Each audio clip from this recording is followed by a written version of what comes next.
वीरेन जी, तुम बम मारता है, चुपके से मारना है। ये मेरे शब्द नहीं, मणिपुर के मुख्यमंत्री वीरेन सिंह ने एक बातचीत के दौरान ये बताया कि भारत के गृह मंत्री ने उनसे ये बातचीत की।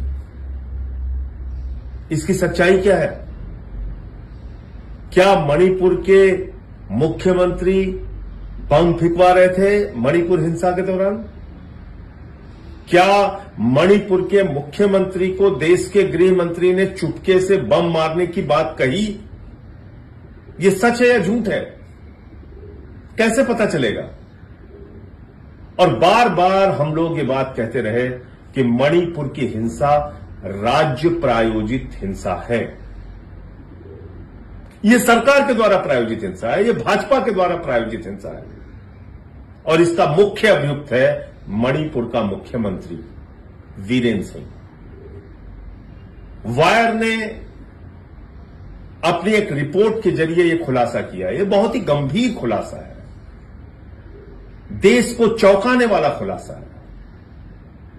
और इस खुलासे में जो रिकॉर्डिंग सामने आई है मणिपुर के मुख्यमंत्री की, वो साफ तौर पे कह रहा है कि देश के गृह मंत्री अमित शाह से उनकी बातचीत हुई और उन्होंने कहा चुपके से बम मारना है।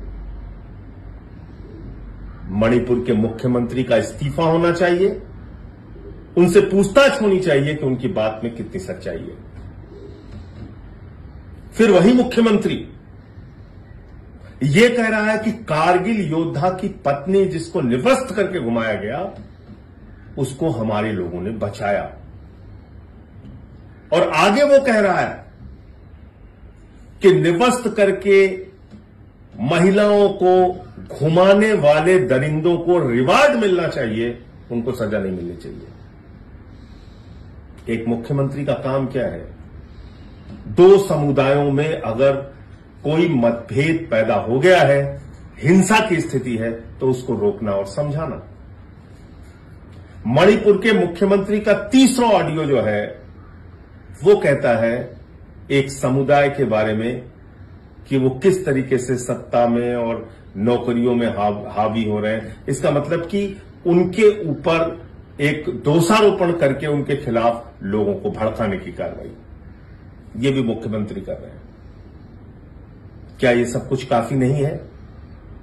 ये जानने और बताने के लिए कि मणिपुर की हिंसा राज्य प्रायोजित हिंसा थी, सरकार प्रायोजित हिंसा थी, बीजेपी के द्वारा प्रायोजित हिंसा थी, मुख्यमंत्री के द्वारा प्रायोजित हिंसा थी, और इसमें केंद्र सरकार का पूरा संरक्षण था। भारत के प्रधानमंत्री एक शब्द भी नहीं बोले मणिपुर की हिंसा पे, महिलाओं के साथ हो रही दरिंदगी पे एक सवाल नहीं खड़ा किया भारत के प्रधानमंत्री ने। ये तमाम ऐसे सवाल हैं जिसका जवाब सरकार से मांगना चाहिए और आवाज उठानी चाहिए। ये जो वीडियो सामने आया है, ये जो ऑडियो सामने आया है, ये बहुत चौंकाने वाला है, और निश्चित रूप से इसके बारे में सबको एक स्वर में आवाज उठाना पड़ेगा, सरकार से सवाल पूछना पड़ेगा। जय हिंद।